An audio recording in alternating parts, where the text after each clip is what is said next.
আপনারা কারা কারা একা একা যখন নামাজ পড়েন, নফল হোক সুন্নত হোক বা ফরজ হোক, যখন নামাজ পড়েন প্রায় রাকাতে সূরা কুল হুয়াল্লাহ পড়েন কারা কারা? একটু হাত তোলেন তো। আচ্ছা, হাত নামান। খুশি হয়ে হাত তুলছেন, মনে করছেন প্রশংসা পাবেন। প্রশংসা না, বরং একটা বদনাম পাওয়ার ভয় আছে। সূরা ইখলাস, এটাকে আমরা সাধারণত কুল হুয়াল্লাহ সূরা বলি, তাই না?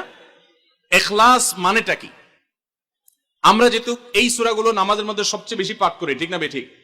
এই সূরাগুলো অর্থাৎ শেষের দিককার সূরাগুলো আমরা যেহেতু বেশি নামাজের মধ্যে পাঠ করি, এই সূরাগুলোর অর্থ যদি আমি জানি, ব্যাখ্যা যদি আমি জানি, তাহলে নামাজের মধ্যে মনোযোগ ধরে রাখা সহজ হবে। কারণ আপনি মুখে কি পড়তেছেন আপনি নিজে অর্থ বুঝেন না, মন্ত্রের মতো পাঠ করতেছেন।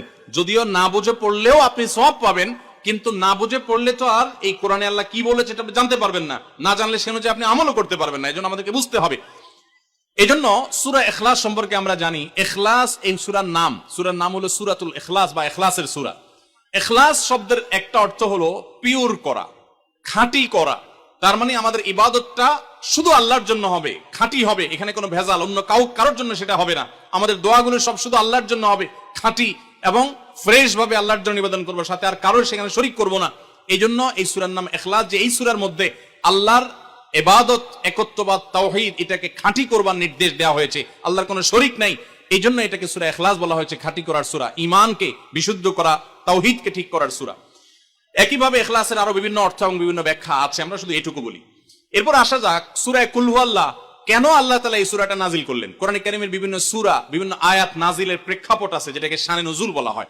কেন এই সূরা আল্লাহ তাআলা আমাদেরকে দিয়েছেন, এ সম্পর্কে প্রিয় নবী সাল্লাল্লাহু আলাইহি সাল্লামের এক সাহাবী, তার থেকে একটি হাদিস বর্ণিত আছে। সেই হাদিসের আলোকে আমরা জানি যে মক্কার মুশরিকরা, মক্কার কাফিররা, অবিশ্বাসীরা, তারা প্রিয় নবী সাল্লাল্লাহু আলাইহি সাল্লাম যখন তাওহীদের দাওয়াত দিলেন, আল্লাহর পথে আসার দাওয়াত দিলেন, তারা বলল, মুহাম্মদ, আমরা তো সবার বংশ পরিচয় জানি। সেই যুগে মানুষ উটের পর্যন্ত বংশ পরিচয় জানতো, শিখতো। তো নবী সাল্লাল্লাহু আলাইহি সাল্লামকে তারা জিজ্ঞাসা করেছে, মুহাম্মদ, তোমার যে আল্লাহর কথা বলো, ঈমান আনার জন্য বলো, তোমার আল্লাহর বংশ পরিচয়টা একটু আমাদেরকে জানাও। মক্কার মুশরিকদের এরকম হাস্যকর দাবি শোনার পর প্রিয় নবী সাল্লাল্লাহু আলাইহি সাল্লামের প্রতি আল্লাহ তাআলা এই সূরা নাজিল করে তাদের এই প্রশ্নটা যে অবান্তর, আল্লাহ তাআলার যে কোনো বংশ পরিচয় নাই, আল্লাহর যে কোনো জন্মদাতা নাই, তিনি যে কোনো জন্মদাতার মুখাপেক্ষী নন, সে বিষয়টাকে আল্লাহ তাআলা বিশদভাবে এই সূরাতে বিবৃত করেছেন, বর্ণনা দিয়েছেন। এই জন্য ওই প্রেক্ষিতে এই সূরাটা নাজিল হয়েছে। কোন উলামা ইকরাম, কোন মুফাসসিরগণ অবশ্য ভিন্ন আরো একাধিক কথাও বলেছেন, তবে এটি সবচেয়ে প্রসিদ্ধ এবং বেশিরভাগ মুফাসসিরদের মত এটি যে সূরা ইখলাস, কুল হুয়াল্লাহ সূরা নাজিল হয়েছে মক্কার মুশরিকরা প্রিয় নবী সাল্লাল্লাহু আলাইহি সাল্লামের কাছে আল্লাহর বংশ পরিচয় জানতে চাওয়ার মতো মূর্খতাসুলভ প্রশ্ন করেছে। সেই প্রশ্নের জবাবে এই সূরায় আল্লাহ রাব্বুল আলামিন বিস্তারিত বিবরণ দিয়েছেন। এবার আসুন আমরা এই সূরায় কি বলেছেন আল্লাহ রাব্বুল আলামিন সে বিষয়ে জানবো, এবং সেই সাথে এই সূরাটার বিশেষ ফজিলত আছে। সূরা ইখলাসের আবার স্পেশাল ফজিলত আছে, কি সেটা আমরা জানবো ইনশাআল্লাহ তাআলা। আমরা প্রথমে আসুন সূরার অর্থ আমরা জেনে নেই। কুল হুয়াল্লাহু আহাদ। আমার সাথে সাথে আপনারা বলুন, কুল হুয়াল্লাহু আহাদ, আল্লাহুস সামাদ, লাম ইয়ালিদ ওয়া লাম ইউলাদ ওয়া লাম ইয়াকুল লাহু কুফুয়ান আহাদ। কুল হুয়াল্লাহু আহাদের অর্থ হলো বলুন। কুল মানে বলুন। এই কুলটা বড় কাফের কুল। আমরা অনেকে কয় রস্যকার কুল ও কুল বড়ই লিখতে যে কুল লিখি আমরা ওইরকম বলি। এই কাফটা ভেতর থেকে আসবে। কুল কুল কুল বললে তার অর্থ হবে বলো। আর যদি ছোট কাফের কুল অর্থাৎ বাংলায় করস্যকার কুল ও কুল লিখি যে আমরা ওরকম কুল যদি বলেন, আরবিতে তার অর্থ হলো খাও। একটা হলো বলো, আরেকটা হলো খাও। অর্থের মধ্যে বেশ কম আছে না নাই? অনেক বেশ কম। কোথায় খাওয়া আর কোথায় বলা। এজন্য এই কফটাকে একটু শুদ্ধ করার চেষ্টা করতে হবে। কুল ভিতর থেকে, কুল কুল হুয়াল্লাহু আহাদ। এর অর্থ কি? কুল মানে বলুন। আল্লাহ তাআলা তার রাসূলকে বলছেন, হে রাসূল, আপনার ভেতরে যে বিশ্বাস আছে তাওহীদের প্রতি, সেই বিশ্বাসকে প্রকাশ করে বলুন, হুয়াল্লাহু, হুয়া মানে তিনি, আল্লাহ মানে তো আল্লাহ, বলুন যে তিনি আল্লাহ, আহাদ মানে একক, অদ্বিতীয়, তার কোনো শরীক নাই, তার কোনো অংশীদার নাই, তিনি একক। বংশ পরিচয়ে তার থাকার প্রশ্নই ওঠে না। যিনি একক, যিনি অদ্বিতীয়, যার কোনো শরীক নাই এবং যার কোনো পার্টনার নাই, যার কোনো ফ্যামিলির সদস্য নাই, যিনি একক, তার বংশ পরিচয় জানতে চাওয়া এটা মূর্খতা এবং অজ্ঞানতা। এই জন্য আল্লাহ রাব্বুল আলামিন জানিয়েছেন, কুল হুয়াল্লাহু আহাদ, বলে দিন তিনি আল্লাহ, যিনি একক, আল্লাহুস সামাদ, আল্লাহ হলেন সমাদ। সমাদ শব্দের অর্থ হলো যে তিনি হলেন সেই মহান সত্তা, সবাই যার কাছে মুখাপেক্ষী, তিনি কারোর কাছে মুখাপেক্ষী নন। সমাদ মানে হলো যিনি অমুখাপেক্ষী, যিনি কারো মুখাপেক্ষী না। পৃথিবীর সকল সৃষ্টি তার মুখাপেক্ষী, তিনি কারো মুখাপেক্ষী না। যেহেতু তিনি কারো মুখাপেক্ষী না, অতএব তার বাপেরও প্রয়োজন নাই, তার মায়েরও প্রয়োজন নাই, তার সন্তানের প্রয়োজন নাই, বন্ধুর প্রয়োজন নেই, তার কারোর কোনো প্রয়োজন নেই। সবার তাকে প্রয়োজন, কিন্তু তিনি কারোর কাছে মুখাপেক্ষী নন। আল্লাহুস সামাদ লাম ইয়ালিদ ওয়া লাম ইউলাদ, যেহেতু তিনি কারো মুখাপেক্ষী নন, এজন্য তিনি কাউকে জন্ম দেননি। ওয়া লাম ইউলাদ, এবং তাকেও কেউ জন্ম দেয়নি। যেহেতু তিনি কারো মুখাপেক্ষী না, এজন্য তার বাপ মারও প্রয়োজন নাই।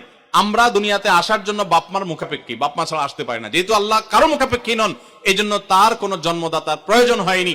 ওয়া লাম ইউলাদ, এবং তিনি কাউকে জন্ম দেননি।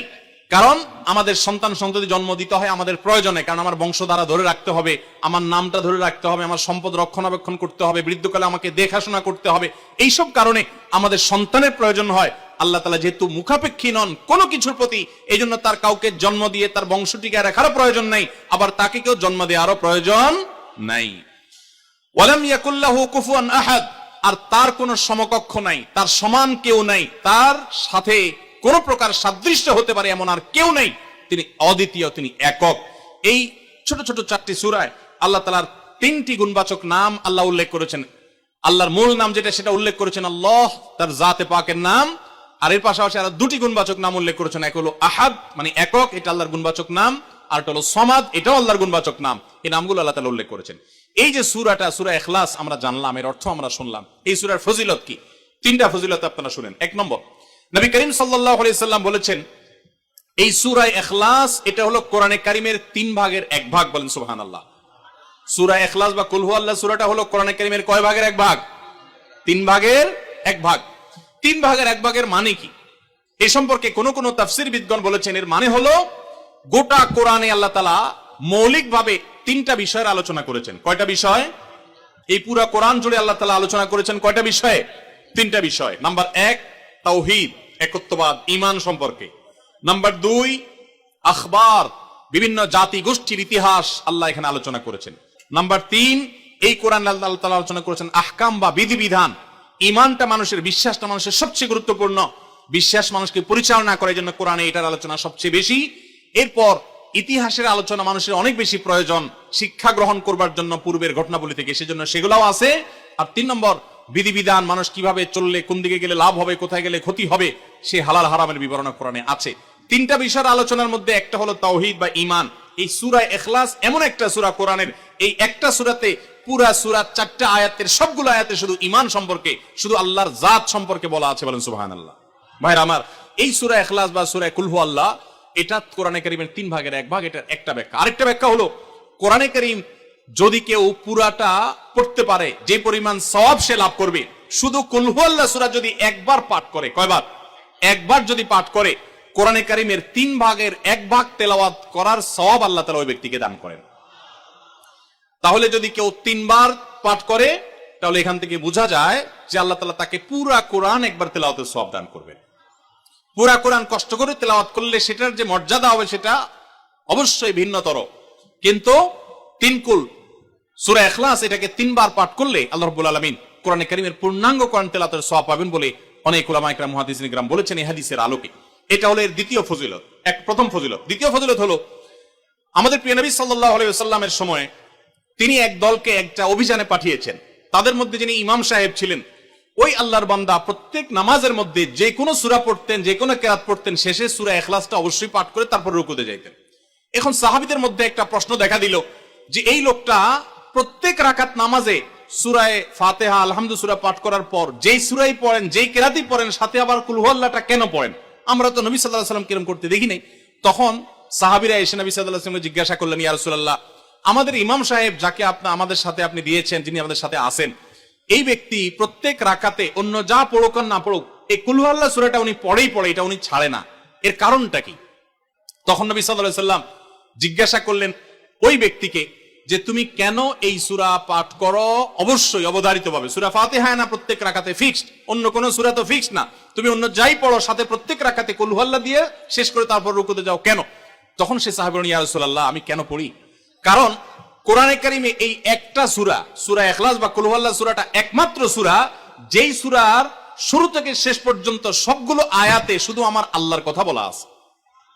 কোরআনের অন্য কোন সূরা এমন নাই যেই সূরার শুরু থেকে শেষ পর্যন্ত পুরো সাবজেক্ট আগা টু গোড়া পর্যন্ত সবগুলো বিষয় সবগুলো আয়াতে শুধুমাত্র আল্লাহর পরিচয় দেওয়া হয়েছে, এমন আরেকটা সূরা নেই।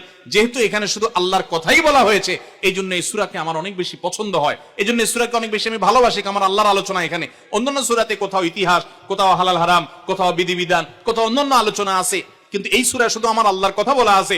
এই জন্য আল্লাহর মহব্বত এই সূরাকে আমি অনেক ভালোবাসি, কুল হুয়াল্লাহ সূরাকে। নবী করিম সাল্লাল্লাহু আলাইহি ওয়াসাল্লাম তখন বলেছেন, তোমার এই ভালোবাসার কারণে আমার কাছে ওহী আল্লাহ পাঠিয়েছেন যে আল্লাহ তাআলা তোমাকে স্পেশালি ভালোবাসেন। এবং অন্য বর্ণনায় আসছে নবী সাল্লাল্লাহু আলাইহি ওয়াসাল্লাম বলেছেন, হুব্বুকা ইয়্যাহা ইউদখিলুকাল জান্নাহ, তুমি এই সূরাকে যে ভালোবাসো, এই ভালোবাসার কারণে আল্লাহ তাআলা তোমাকে জান্নাতে প্রবেশ করাবেন, সে ওয়াদা করেছে। অতএব ভাইরা আমার, সূরা ইখলাস বা কুল হুয়াল্লাহ সূরাকে স্পেশালি আমরা মহব্বত করব, ঠিক আছে না ইনশাআল্লাহ? এই সাহাবীর পাশাপাশি মদিনায় আরেক সাহাবী, তিনিও ইমামতি করতেন এবং ইমাম হিসাবে দায়িত্ব প্রাপ্ত ছিলেন নবী সাল্লাল্লাহু আলাইহি ওয়াসাল্লাম তরফ থেকে, তিনিও একই কাজ করতেন। তার ব্যাপারে নবী সাল্লাল্লাহু আলাইহি ওয়াসাল্লামের একই রকমের জবাব দেওয়ার কথা আমরা হাদিস থেকে জানতে পারি। সেখান থেকে সূরা ইখলাসের মর্যাদা বোঝা যায়। আমরাও অনেকে সূরা ইখলাস প্রায় রাকাতে পড়ি, আছে না নাই? আপনারা কারা কারা একা একা যখন নামাজ পড়েন, নফল হোক, সুন্নত হোক বা ফরজ হোক, যখন নামাজ পড়েন প্রায় রাকাতে সূরা কুল হুয়াল্লাহ পড়েন? কারা কারা একটু হাত তোলেন তো। আচ্ছা, হাত নামান। খুশি হইয়া হাত তুলছেন, মনে করছেন প্রশংসা পাবেন। প্রশংসা না, বরং একটা বদনাম পাওয়ার ভয় আছে। হাতটা তোলাইছি আমি, আপনারা মনে করছেন সবসময় হাত তুললেই শুধু জিতা যায়। দেখেন, যারা সূরা ইখলাসকে মহব্বত করে, এই যে ঘটনা আমরা শোনালাম নবী সাল্লাল্লাহু আলাইহি ওয়াসাল্লাম, এটা জেনে যে আমার আল্লাহর আলোচনা আছে এই সূরায়, অন্য কোনো আলোচনা নাই, আল্লাহর পরিচয় উল্লেখ করা আছে, আল্লাহর বৈশিষ্ট্য এবং ক্ষমতার উল্লেখ আছে, সেই মহব্বতে যদি কেউ সূরা ইখলাসকে মহব্বতের সাথে ধীরে ধীরে পড়ে, তাহলে তো তিনি অবশ্যই আল্লাহর কাছে বিশেষ মর্যাদা পাবেন, ওই সাহাবীর মতো আল্লাহর ভালোবাসা পাওয়ার। তবে আমাদের বেশিরভাগ মানুষ কুল হুয়াল্লাহ সূরা দিয়ে নামাজ পড়ে নামাজ শর্ট করার জন্য, ঠিক না বেঠিক? তাহলে এবার যদি আমি বলি কারা কারা নামাজ সংক্ষেপ করার জন্য কুল হুয়াল্লাহ সূরা দিয়ে নামাজ পড়েন, তাহলে দেখা যাবে হাত ওগুলো আবার উঠছে। তাহলে সংক্ষেপ করার উদ্দেশ্যে সূরা কুল হুয়াল্লাহ পড়লে সেটার কারণে আল্লাহর কাছে সওয়াব পাবেন না, বরং আপনার নামাজের মর্যাদা আরো কমবে। নামাজ কি সংক্ষেপে করতে হয় না লম্বা সময় নিয়ে করতে হয়? আমরা খাওয়াটা খুব ধীরে সুস্থে খাই, ঘুমটা খুব ঠান্ডা মাথায় যাই, কাজ কাম খুব ঠান্ডা মাথায় করি, শ্বশুর বাড়ি গেলে খুব আস্তে ধীরে যাই, সব কাজগুলো আমরা ধীরে সুস্থে করা পছন্দ করি। শুধু নামাজের বেলা আসলে, জিকির তসবির বেলা আসলে আমরা 4G 5G গতিতে, তুফান মেইলের গতিতে যত তাড়াতাড়ি সম্ভব করার চেষ্টা করি। সব জায়গায় গতি ভালো না, মোবাইলের নেট স্পিডের গতি ভালো বুঝলাম, কিন্তু তেলাওয়াত যে যত ধীরে ধীরে করবে, নামাজ যে যত আস্তে আস্তে পড়বে, আপনি মসজিদে লক্ষ্য রাখবেন, আপনার মসজিদে যেই লোকটার নামাজে সবচেয়ে বেশি সময় লাগায়, যেই লোকটার 2 রাকাত নামাজে সবচেয়ে বেশি সময় ব্যয় করে, আপনি নিশ্চিত ধরে নেবেন এই লোকটার নামাজি হিসাবে তত আল্লাহর কাছে প্রিয় এবং শ্রেষ্ঠ। অতএব সময় নিয়ে নামাজ পড়বো তো ইনশাআল্লাহ। আমাদের অনেকেরই তাড়াহুড়া করে নামাজ পড়ার স্বভাব আছে ভাইরা, ভালো না এটা। যাই হোক, তো সূরা ইখলাস আমরা এটাকে সংক্ষেপ করার জন্য পড়বো না, মহব্বত করার জন্য পড়বো আজ থেকে, ঠিক আছে তো ইনশাআল্লাহ।